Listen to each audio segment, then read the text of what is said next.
Debat ketiga pemilu presiden 2019 akan mempertemukan dua pasangan calon wakil presiden. Debat ketiga akan diselenggarakan pada 17 Maret 2019. Debat ketiga giliran calon wakil presiden yang akan beradu visi dan misi dalam bidang pendidikan, kesehatan, ketenagakerjaan, sosial, dan kebudayaan. Saat ini kedua cawapres tengah mempersiapkan data-data seputar tema yang akan diperdebatkan. Program Indonesia Pintar adalah program prioritas Kubu 01 dalam sektor pendidikan. Dalam program tersebut, Jokowi telah menyiapkan Kartu Indonesia Pintar untuk membantu anak keluarga tak mampu agar bisa bersekolah. Sementara itu, Kubu 02 berkomitmen kepada guru honorer K2 agar dapat diangkat secepatnya menjadi aparatur sipil negara atau ASN. Siapakah visi misi bidang pendidikan yang paling inovatif dan realistis agar pendidikan di Indonesia menjadi lebih baik? Tim Liputan, Berita 1. Dari mereka yang sudah terpapar. Pemirsa Lanstok, kali ini kita akan membahas debat ketiga pemilu Presiden 2019 yang akan mempertemukan dua pasangan calon wakil presiden. Kedua cawapres akan beradu visi misi dalam bidang pendidikan, kesehatan, ketenagakerjaan, sosial, dan kebudayaan. Ya, hari ini kita akan fokus membahas salah satu visinya, yaitu tentang pendidikan dari kedua kubu. Dan bersama kita sudah hadir Zuhairi Misrawi, juru bicara tim kampanye nasional dari kubu Jokowi Ma'ruf Amin, dan juga Fasko Rusemi, wakil direktur Badan Pemenangan Nasional dari kubu Prabowo Sandi. Dan kita juga mengundang Anda pemirsa untuk bergabung bersama kami dengan menghubungi nomor telepon yang nanti ada di layar televisi Anda untuk berdiskusi bersama Gus Misrawi dan juga Mas Fasko. Terima kasih sudah hadir bersama kami di Lanstok. Waalaikumsalam warahmatullahi. Ini kalau kita bicara soal pendidikan, ini kan satu bisa dibilang satu hal dasar yang akan membuat Indonesia maju ke depan. Dan ini harusnya menjadi salah satu fokus dari kedua kubu. Nah, kita pengen dengar sebetulnya secara konkret konsep program kerja soal pendidikan dari kedua kubu ini seperti apa? Mungkin dari Mas Zuhairi Misrawi dulu. Ya, kalau Pak Jokowi itu sudah jelas ya bahwa kalau kita lihat visi dan misi Pak Jokowi itu adalah yang pertama meningkatkan kualitas sumber daya manusia. Oke, itu kan masih dalam tataran umum ya, sekali. Itu artinya bahwa dalam 4 tahun terakhir Pak Jokowi banyak concern di infrastruktur, maka dalam 5 tahun yang akan datang pesannya adalah meningkatkan kualitas sumber daya manusia, yang diantaranya adalah meningkatkan wajib belajar 12 tahun. Memang sekarang antara kisaran 93%. Jadi nanti dalam 5 tahun ke depan kita bisa mencapai angka 99%. Sehingga seluruh anak-anak kita itu minimal mendapatkan pendidikan sampai SMA, yaitu pendidikan 12 tahun. Jadi kalau wajib belajar 12 tahun artinya free mereka sampai lulus SMA? Iya, betul. Dan bahkan tadi disebutkan ada Kartu Indonesia Pintar yang diberikan bagi warga yang tidak mampu. Ada sekitar 13 juta orang yang mendapatkan Kartu Indonesia Pintar. SD per bulan 500.000, SMP 750.000, dan SMA 1 juta. Jadi dari segi itu maka kita dorong. Dan sekarang indeks kualitas sumber daya manusia itu tidak terlalu jauh antara wilayah timur NTT Papua dengan Jawa, antara Sumatera dengan Jawa, karena program 12 tahun ini sudah berjalan. Yang kedua adalah tentu adalah terkait dengan infrastruktur dan prasarana yang kita lihat memang dalam 5 tahun terakhir, setidaknya kalau saya pulang ke kampung di Madura, itu sekolah-sekolah dari tingkat SD sampai SMA itu relatif baik. Tapi kita ingin meningkatkan kualitas dari sarana dan prasarana sekolah kita. Lalu juga ada kuat pendidikan karakter, yaitu Pancasila kita, revolusi mental kita. Kalau pendidikan karakter memang sudah dijalankan sejak pemerintahan sekarang kan? Iya memang, tapi itu perlu digenjot, belum mendapatkan perhatian yang serius. Di antaranya memasukkan Pancasila dalam kurikulum pendidikan kita. Maka muncul usulan ya, PMP akan dihidupkan kembali, yaitu pendidikan moral Pancasila yang dulu ada pada zaman Pak Harto, dan saya nggak tahu kalau Mas Fasko, saya masih merasakan PMP itu, sehingga... Dan PSBB ya? Saya PMP yang paling ingat waktu itu. Itu pelajaran yang paling mudah, ya paling mudah sebenarnya, tapi itu membangun karakter kita sebagai sebuah warga yang mengetahui landasan kita dalam dalam bernegara, yaitu menurut saya itu Pancasila. salah satu yang paling sulit PMP. Lalu itu. kemudian karena harus menghafal 36 butir Pancasila dan segala macam. Itu jangan dihafal, salah. Kalau Al-Quran, zaman saya PPKN tuh. PPKN. kalau Al-Quran dihafal nggak apa-apa, Pancasila itu diamalkan. Dan yang terakhir adalah pendidikan literasi.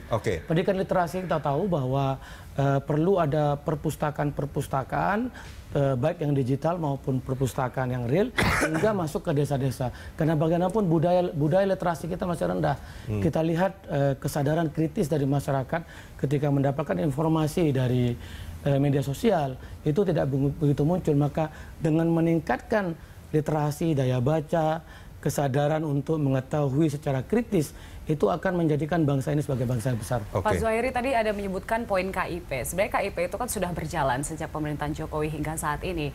Apa masalah yang ditemukan dan kemudian ada KIP yang dipamerkan oleh Presiden Jokowi itu adalah KIP kuliah. Ini perbedaannya seperti apa? Ya, memang ini pada akhirnya negara ini harus memikirkan wajib belajarnya itu tidak hanya sampai 12 tahun, kalau bisa sampai 16 tahun. Nah, ini yang sedang digagas oleh Pak Jokowi. Bagi warga yang miskin, yang tidak mampu melanjutkan sekolah ke kuliah, maka disediakan KIP untuk kuliah. Sehingga nanti pada masanya kita seperti Perancis, seperti di Mesir tempat saya kuliah di Al-Azhar gratis sampai program doktoral. Itu artinya kalau kita nanti sekolah-sekolah kita gratis sampai menjadi doktor, insya Allah tidak akan ada lagi provokator. Itu bukannya sekarang juga sudah ada bidik misi sebetulnya? Ada bidik misi, tapi itu tidak menjangkau luas. Pak Presiden ingin memperluas itu, yang jumlahnya kalau bidik misi sekarang angkanya tidak sampai 1 juta. Kalau kita kasih kesempatan sama Mas Vasco untuk menyampaikan visi. Saya masih banyak punya visi pendidikan. Ya, ntar kita sambung lagi, Mas, tenang aja. Jadi gini ya, kalau kita bicara mengenai pendidikan Indonesia, kita betul-betul harus bisa memanfaatkan bonus demografi yang ada di Indonesia saat ini. Karena kalau kita belajar dari Asia Timur saja, pada tahun 70-an itu mereka mengalami bonus demografi dan akhirnya mereka merasakan manfaatnya pada era sekarang. Negara mereka sudah menjadi negara yang maju. Nah, di Indonesia ini saat ini kita belum bisa betul-betul memanfaatkan. Bisa dilihat saja dari sisi pemerataan pendidikannya, dari 14 kampus di Indonesia cuma ada 2 kampus yang jadi 14 kampus terbaik di Indonesia. Jadi pemerataan pendidikan Indonesia masih sangat buruk di situ. Maksudnya gimana? Dari 14 kampus, dari 14 kampus hanya 2 kampus yang di luar Jawa yang masuk dalam peringkat 14 kampus terbaik itu.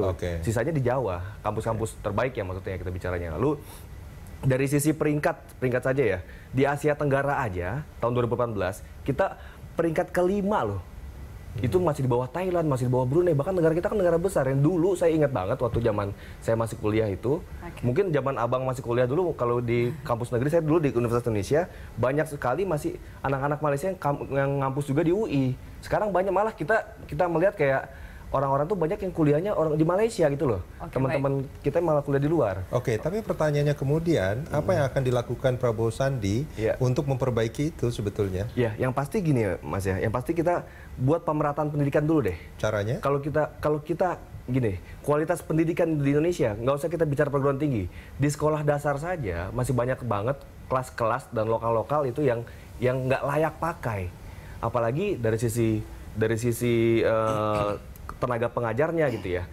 Banyak juga kita harus perhatikan juga kualitas guru-gurunya. Kita harus perhatikan betul-betul yang namanya kesejahteraan guru di situ. Jadi mereka itu betul-betul bisa totally mengajar dengan ikhlas dan dengan tenang tanpa memikirkan perutnya dia. Sekarang ini kan kondisinya bangsa Indonesia, guru-gurunya masih mikirin perutnya gitu loh, untuk bagaimana saya bisa makan besok. Guru yang mana? Karena kan sudah ada sertifikasi, mereka bisa dapat 2 kali gaji. Itu untuk kita bicara di komunitas urban, Mas. Tapi untuk di kampung-kampung ini masih banyak sekali guru-guru kita yang kontrak, yang belum tetap, yang masih harus memikirkan saya bisa makan apa di besok. Tapi kalau saat guru-guru kita sudah sejahtera, mereka itu bisa betul-betul mentransfer ilmunya dengan ikhlas dan dengan menurut BPN sendiri ini menilai seberapa efektif nantinya peningkatan kesejahteraan guru bisa berpengaruh terhadap kualitas pendidikan di Indonesia? Ya pasti ya, yang namanya guru sebagai tenaga pengajar itu kita bisa lihat tadi ya, seandainya pikiran mereka tidak bercabang, fokus kepada anak didiknya, itu pasti akan berdampak positif kepada murid-murid yang diajarkan oleh mereka. Artinya dengan memberikan tambahan remunerasi, itu secara otomatis akan meningkatkan kualitas pendidikan?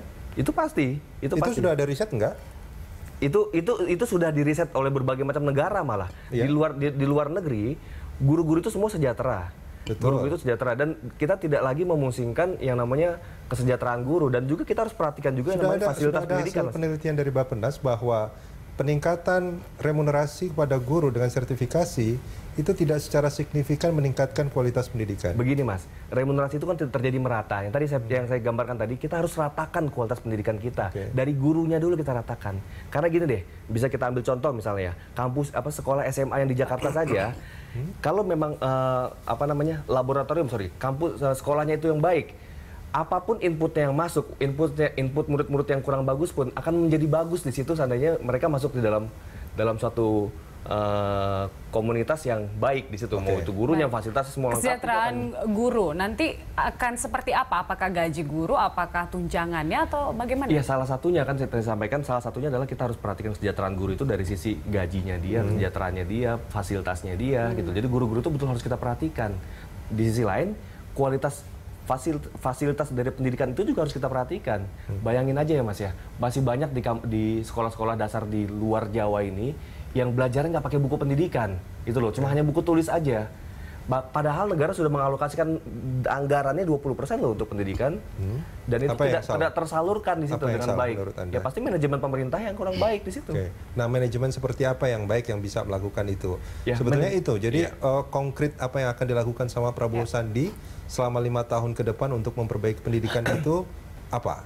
Ya konkretnya gini Mas. Yang pertama tadi kan saya sudah sampaikan, itu konkret kok. Masalah kualitas dan kesejahteraan guru itu harus konkret itu. Lalu mengenai fasilitasnya harus kita rapikan, dan pemerataan. Kan sudah terlihat jelas kan? Betul, saya setuju bahwa selama pemerintahan Jokowi 4 tahun ini memang juga masih banyak PR yang harus diselesaikan. Soal kualitas pendidikan yang tidak merata di berbagai daerah, soal kesejahteraan pendidik yang memang juga masih menjadi masalah. Dan infrastrukturnya juga masih banyak sekali yang harus diperbaiki. Ya wajar kalau bangunnya tol doang, ya jadinya begitu, pendidikannya nggak diperhatikan. Itu dia. Itu menurut Anda kesalahannya. Kalau bangunnya tol aja dibangun tol. Sebenarnya harus diluruskan.